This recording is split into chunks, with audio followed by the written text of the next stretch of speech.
Alang sa atong unang maayong balita, atong paminawon si Ray Anthony Chu. Nakubsa na ang kagol sa mga ginikanan. Kinihuban makabaton ang lungsod sa Luway o gupat ka mga bagong jeepneys alang sa ilang programang libreng sakay. 5th class municipality ang Luway ug edukasyon lang ang ilang bugtong sulbad sa ilang kawadon.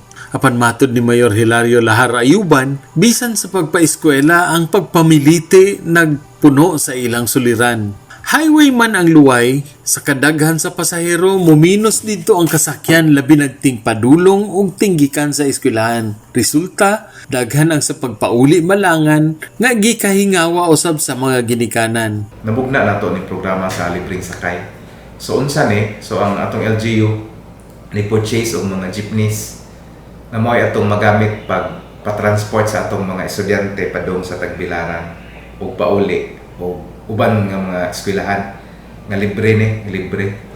Matud pa basta alas 8:30 na sa gabi, lisod na nga makasakay kaysa kasakyan mag-inilugay. Unom ka jeepneys pa ang ilang paliton, apan sa kapin sa 1,000 ka estudyante nga nagtungha sa Lila, Lobok ug Tagbilaran, kini kuwang gyud gihapon. Mao nga inay mo palitog van, ang pundo gi-realign ngadto sa 2 ka jeepney pa, hangtod na 10 ka jeepneys ang ilang maangkon. Gawas sa luwas ug libreng sakay, may group insurance pa sila gikan sa LGU Luway. Dili man kwartahan ang lokal nga kagamhanan, ang paggamit sa katigayunan sa unsalay mas gikinahanglan, dako na gikatabang aron ang serbisyo sa mga Luwayanon mapalapdan. Alang sa mayong balita Central Visayas, kini si Ray Anthony Chu, PIA Bohol.